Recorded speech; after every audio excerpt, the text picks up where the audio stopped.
Introduction. The purpose behind this little book is to help services contractors identify some components that might be causing harm to their business, not intentionally, merely because you, as an owner, haven't considered them before, or if you haven't managed to get to implementing them yet.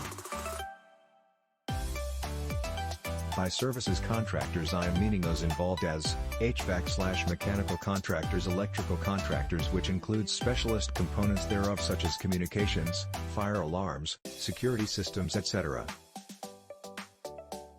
Plumbing/hydraulics, including gas contractors, drainage contractors, fire protection contractors, both active and passive.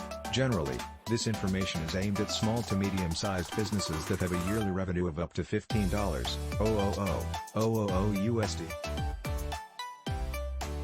How owners can free their time in their business. One of the biggest problems most owner-operators face is that they work too much in the business rather than on the business. If you think this is you, then rest assured you are not alone. There are many reasons why this happens. Generally it's a factor of habit. An owner-operator starts small and has to do everything.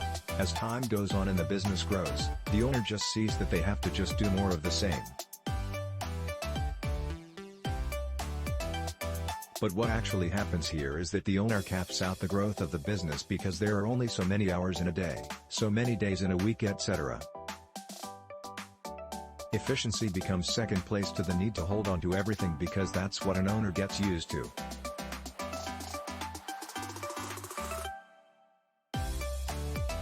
In order to free up time, an owner must learn to delegate and also bring in help so that they can concentrate on the important parts of their business rather than those that can be done by anyone.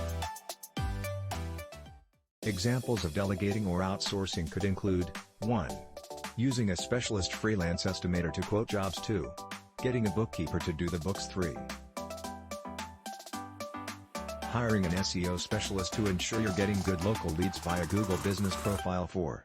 Utilizing technology to automate tasks. 5. Promoting or hiring staff to take simple time-consuming tasks away from you.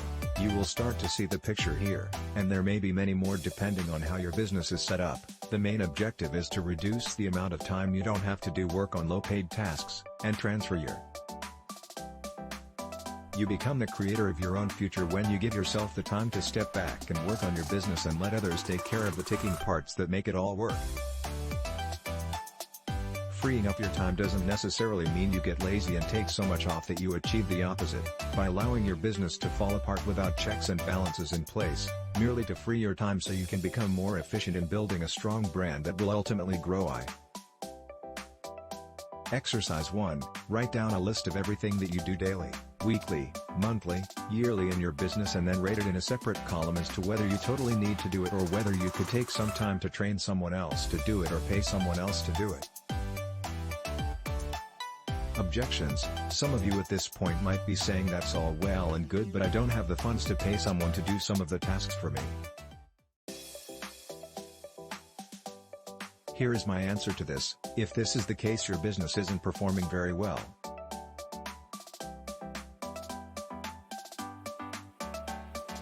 You're probably fighting week to week, month to month to pay bills when they fall due. The reason you're spending too much working in the business trying to make it work and sacrificing your time to survival mode tactics rather than empire building tactics. This is not uncommon, but you have to start by creating a slight shift in your thinking for "I can't do it" to "how I can do it." Anything is possible if you put your mind to it.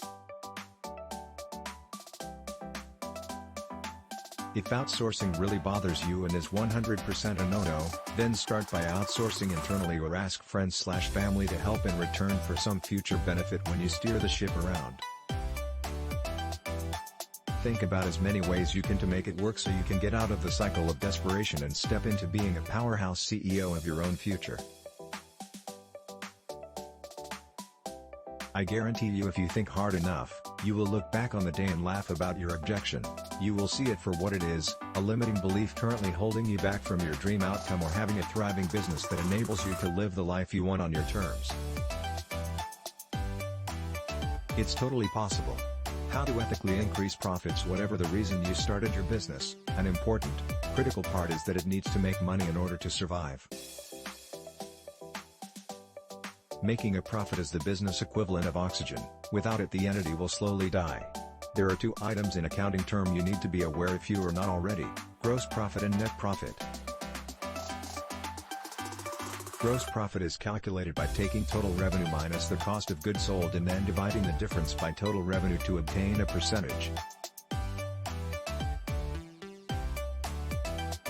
Net profit is revenue remaining after deducting cost of goods sold, i.e. the gross as above, less remaining operating expenses, taxes, interest payments and other expenses, to derive what is called net income, which is then multiplied by 100 and divided by the total revenue to obtain the net profit. Now if that sounds all too complicated, then let your bookkeeper or accountant worry about it. All you need to know is that the net profit needs to be positive, and the higher it is the better. So how do we achieve a higher percentage? By knowing your number and everything that is going on in your business, you can learn to optimize the costs and increase the selling price by ensuring that you have a defined system for each side of the equation. Optimizing costs requires tenacity and educating the workforce, maybe even incentivizing them not to waste unnecessarily. It could also mean getting into some negotiations with suppliers, expanding your supplier network to facilitate competition and the like. It doesn't necessarily mean buying more units that you won't use immediately, then you possibly run into other costs like storage. That means optimization is not achieved. Increasing costs needs to be handled with care, especially if you operate in a competitive location where commodity pricing prevails.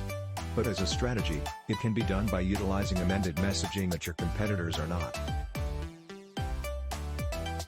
An example of this is maybe not all service contractors offer a 24-hour call out. You could offer a 1-hour response time, for example, subject to terms so you don't get caught out, for a premium simply because you're the only one in your area that does. This is an example of where you can ethically raise a price because you're doing something someone else isn't, and your customer may have an immediate need that they are willing to pay handsomely for. Have a think about how you could reinvent some of your services in your area where your competitors are not offering exactly the same. How to reduce risk? There is an old statement that suggested the business owner's reward for taking a risk is profit.